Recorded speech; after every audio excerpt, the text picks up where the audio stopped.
Commodore fans, are you ready?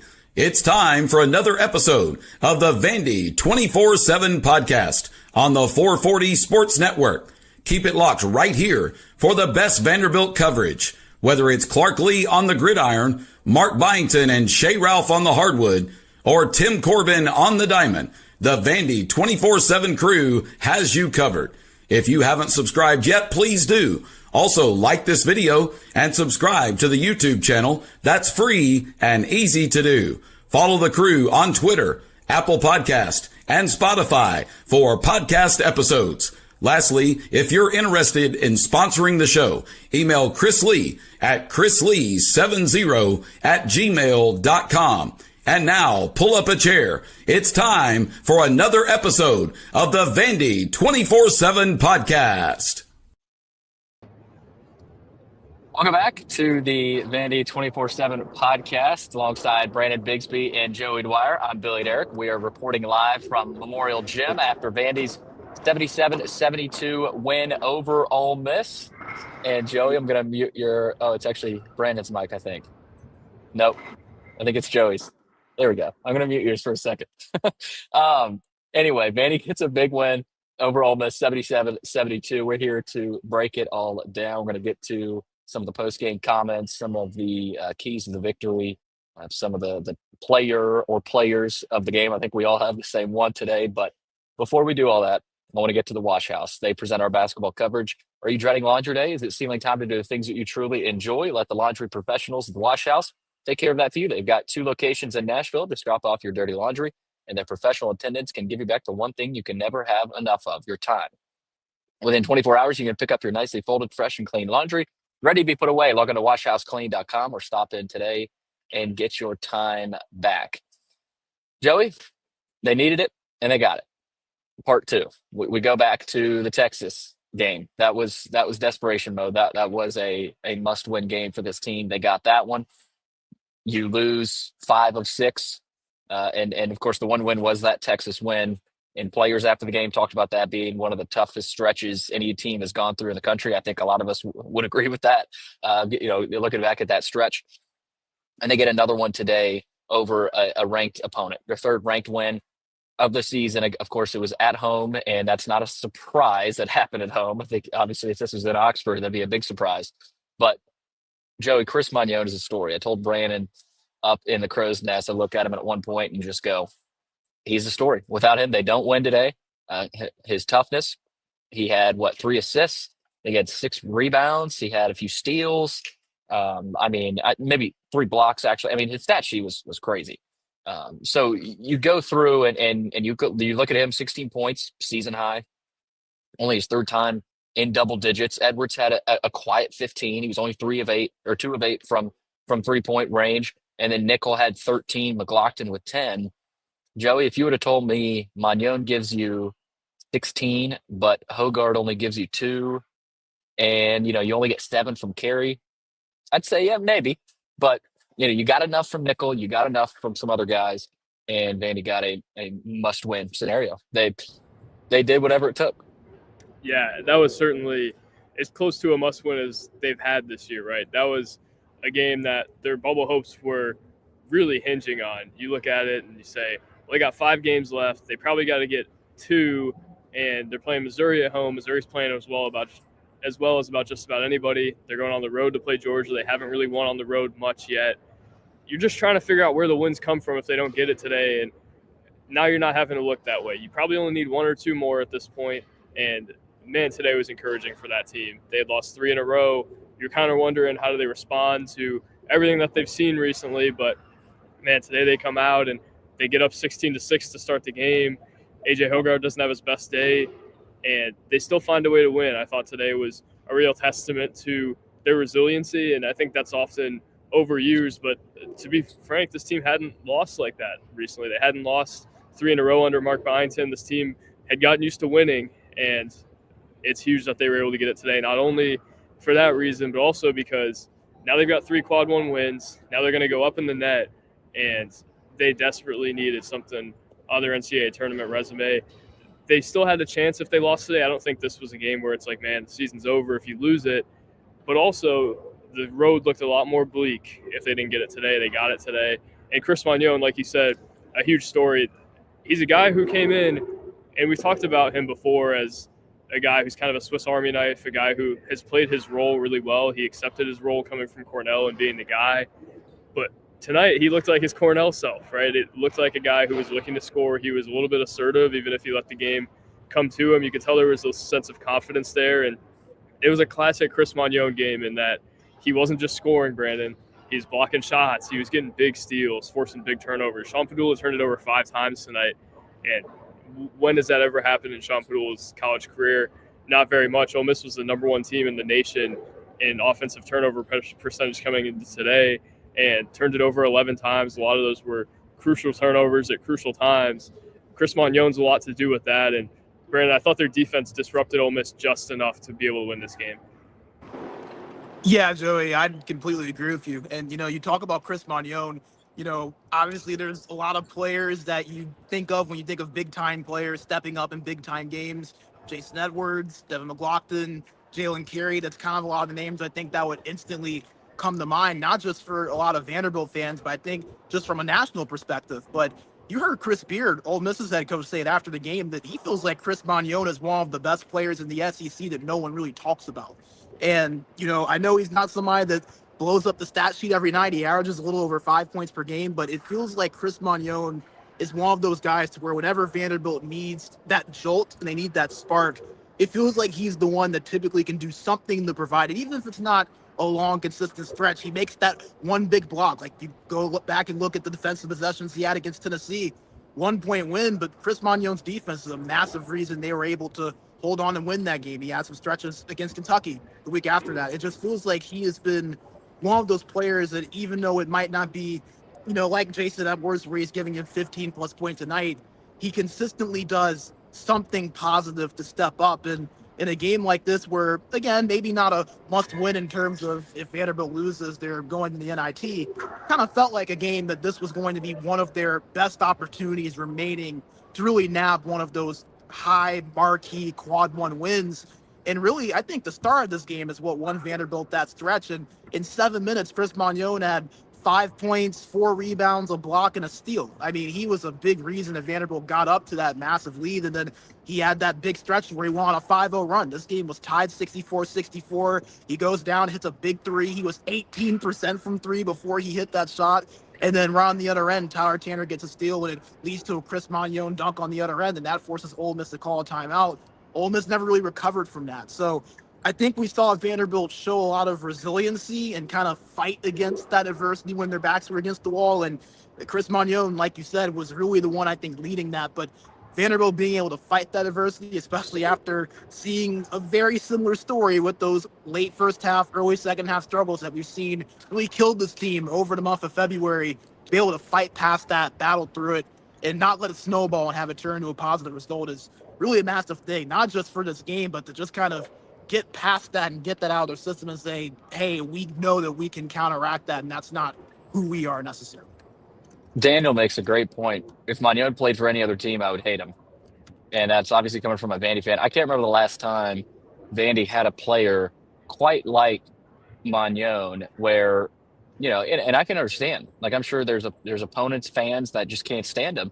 But every tournament team has a guy like that on their team. If you really look at them and look at the, what the teams are made of, they've got at least a guy like that.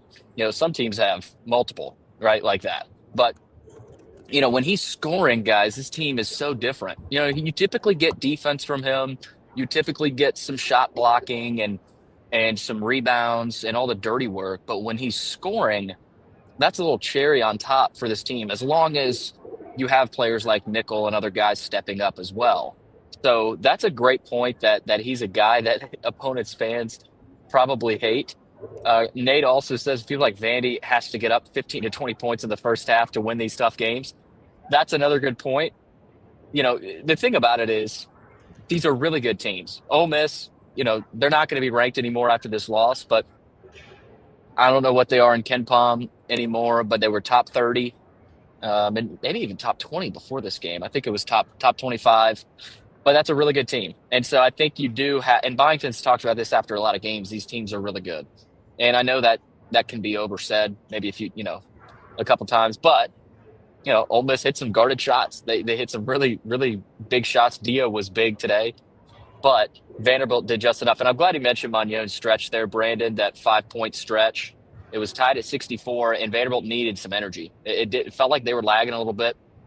They were down 64-62, and I think Edwards hit a couple of free throws to get the crowd back into it. They tied it up, and you knew after they tied it up, the crowd was going to get into it, and they feed off this crowd. And it feels like this crowd sort of swallows opponents up a little bit. Combined with Vanderbilt's defense and the way they play, they're just so tough to beat here.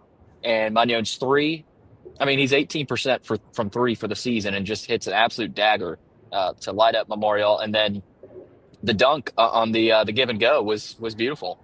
And so you could argue he won them the game, But I do want to mention some other guys. Nickel had some huge shots, and guys, he's starting to become a game in, game out performer now. Not every single game, but especially these home games. He had 3 threes today again, 3 to 4 threes at home. This team's typically winning from Edwards. Despite Hogarth's struggles, I thought Tanner stepped up pretty big, had 6 points. He was only 2 of 5 from the field, missed a couple of open threes, but he hit both of those free throws. And guys, he played 18 minutes, and I feel like a lot of those 18 minutes were really quality minutes. Obviously, McLaughlin, kind of a quiet 10 points. He was only 3 of 7 from the field, but 8 rebounds, played 34 minutes. And that's how important he is to this team. And Joey, I told you the minutes for Edwards and even Hogarth might go up. Edwards' minutes went up a little bit. He played 27. And so I think there might have been an adjustment there. All of a sudden, Huffman's minutes feel like they're coming up a little bit. And Carey, we did have a comment about this. I know I'm bouncing around a little bit, but Charles says, Joey, Carey subbed out at 9:58, which I totally forgot about and didn't play the last 10 minutes of the game. And Charles asks, what's up with that? I don't really know. He wasn't in foul trouble. Carey only had 1 foul all game, which was a little surprise. That's obviously a benefit to Vanderbilt. But what do you think, Joey? What's up with that? It worked out for Vandy, right? Maybe it was a matchup thing, but I totally forgot about that. Yeah, that is interesting. And it's surprising to me because I thought he played pretty well. 7 points, 3 for 4 shooting, obviously had a turnover or 2 here or there. But I thought, first of all, the foul trouble not being a factor was a huge story today that people are not talking about. Obviously, Ole Miss doesn't have the bigs to really get your guys in foul trouble. Dia's going to play on the perimeter. The rest of their guys aren't really banging the post type guys consistently, so that helps. But just having those 2 guys available, even if you're not going to play Carey down the stretch, I think is a real thing that matters. Carey maybe not a great matchup on Dia out on the perimeter. I think Dia's a little bit quicker than him. Maybe they like the McLaughlin matchup a little bit better. I guess we didn't even notice that. But screw us, I guess. We didn't notice that, but that is something to note. But also worth noting the foul trouble, right? And also worth noting Vanderbilt out-rebounds Ole Miss as well. So yeah, Vanderbilt kind of took Ole Miss out of a lot of things that teams have beat Vanderbilt with this year.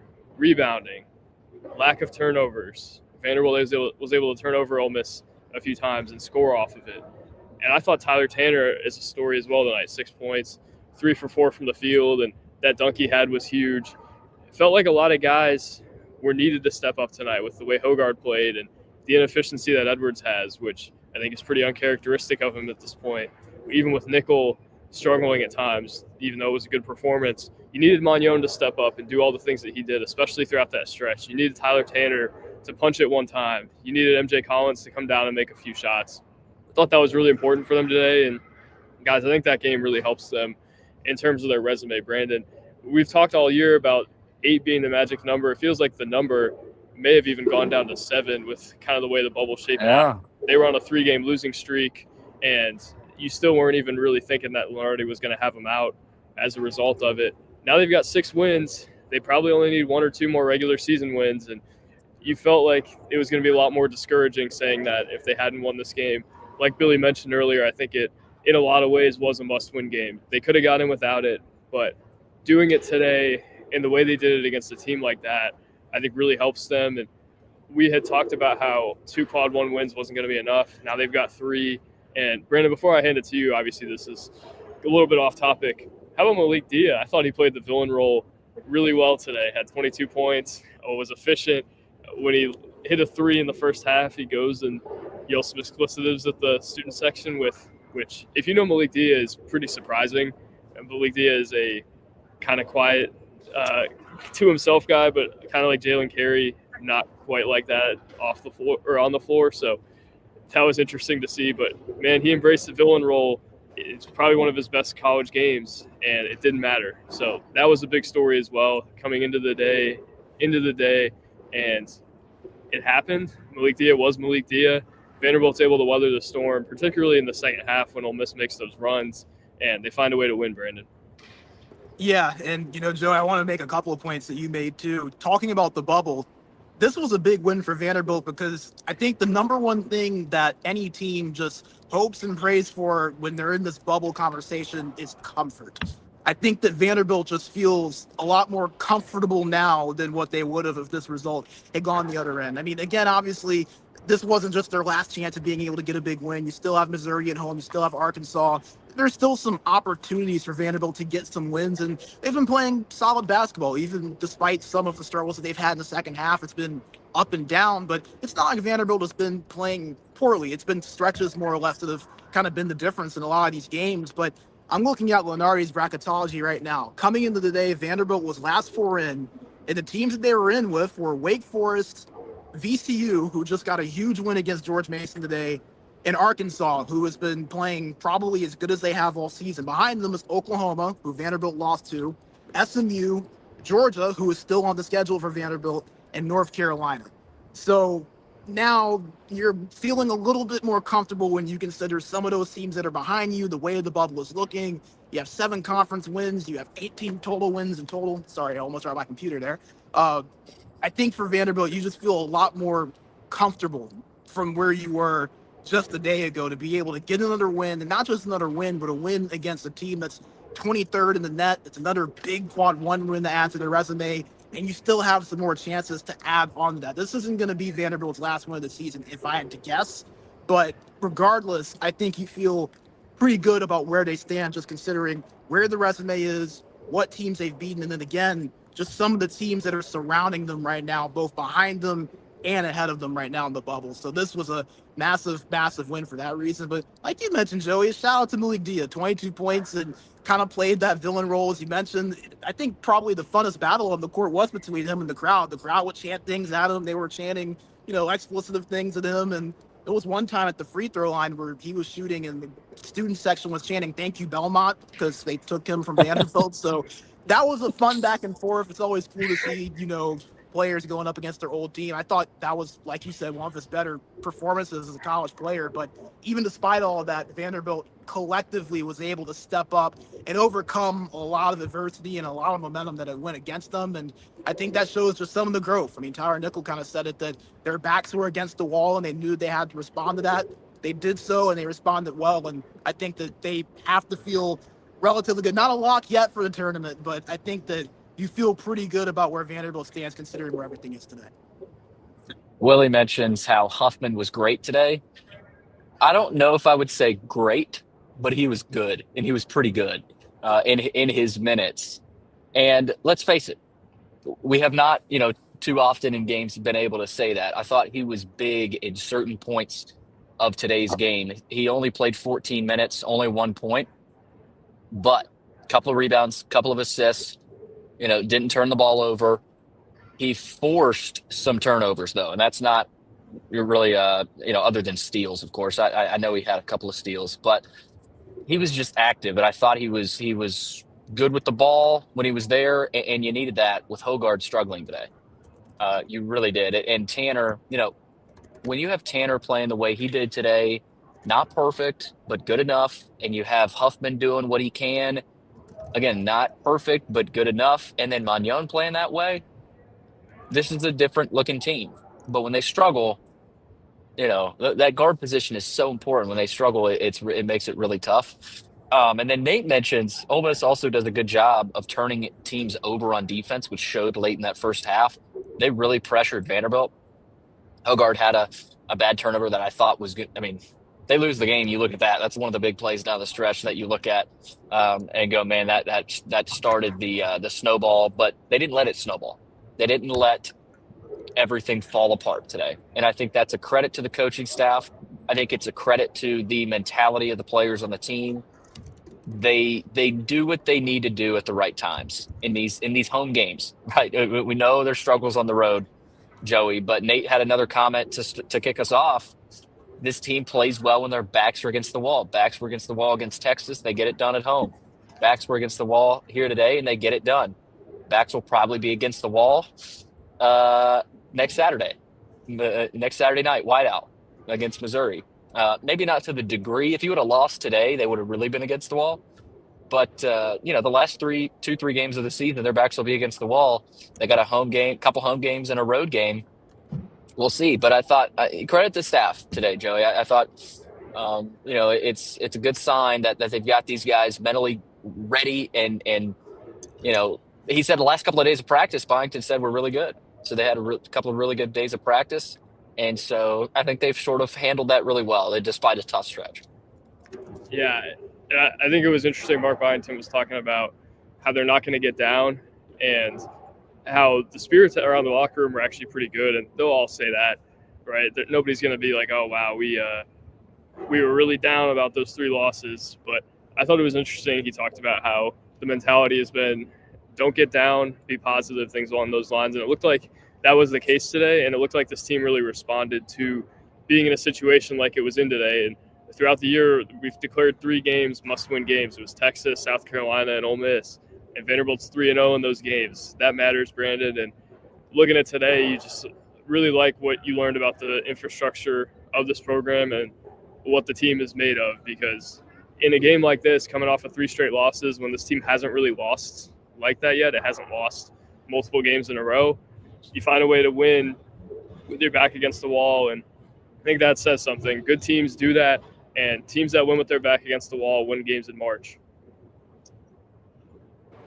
Yeah, and I think something else too is that, and this can be both for better, for worse, I think it's easy for a lot of people to forget that this is still just year one with a completely new staff, a completely different team that is still growing and gelling and kind of finding their way together. They're going through this together for the first time. And I feel like a lot of times it can be easy for people to forget that this is still just year one. And this is a Vanderbilt team that a year ago, I don't think anyone would have even dreamed of, bubble talk and beating 3 top 25 teams in their own building in a matter of a month and a half time. Like, where the program has gotten to and the way this team has gotten to, I feel like still is something to really be heralded. And obviously, Ole Miss still a really, really good team, top 25 for a reason. But it felt like coming into the day, this was a game that was winnable for Vanderbilt. Not necessarily saying that they were the favorite or not, but it felt like a game where you could go in and say, okay, this is one that feels like Vanderbilt can win. Where this team is,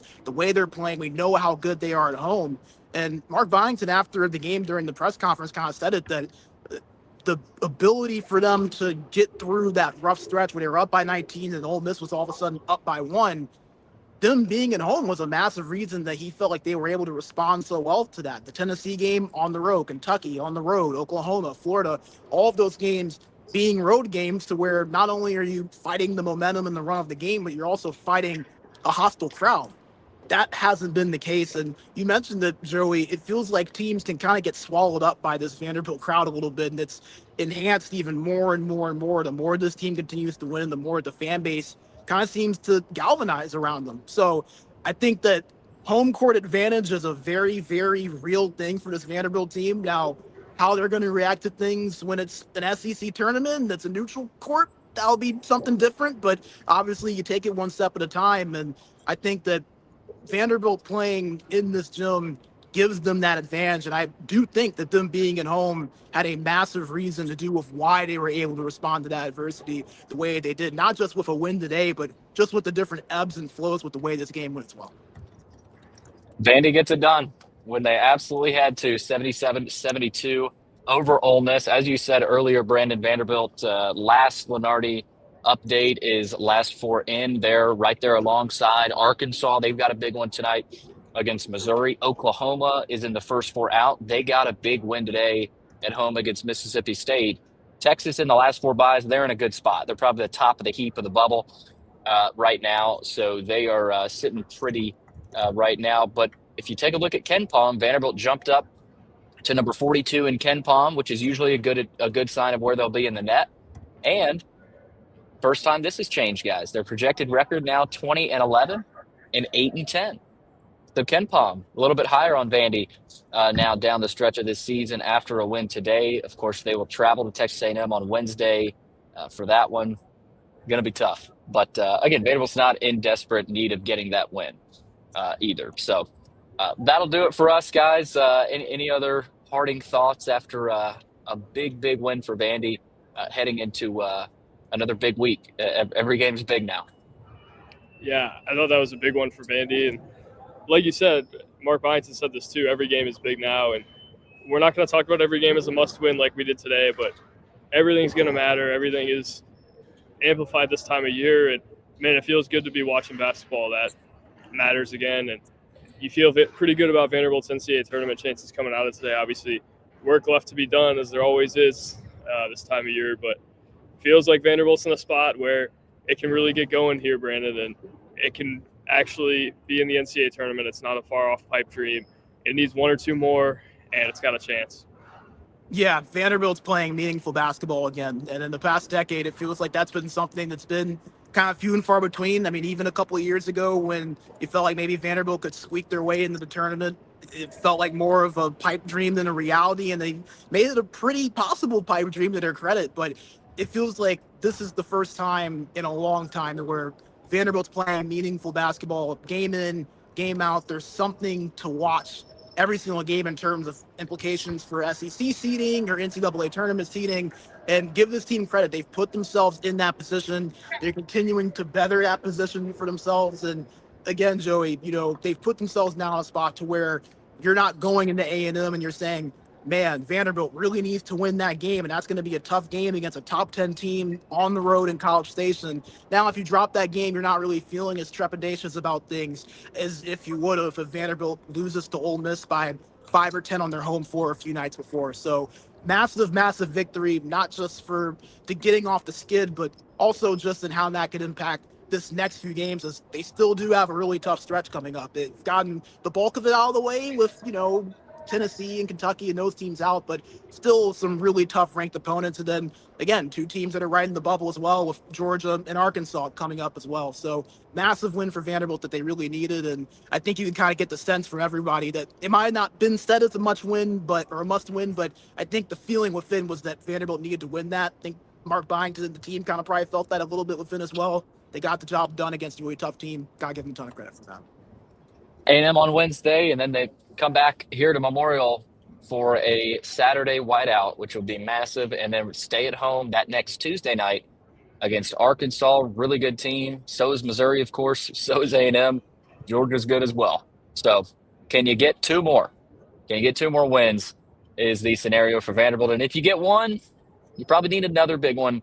Well, you definitely need another big one in the SEC tournament. But we'll talk more about all that down the road. Really appreciate all you guys hopping in today. For Brandon Bigsby, Joey Dwyer, I'm Billy Derrick saying so long, and we will see you on the next episode of the Vandy 24/7 podcast.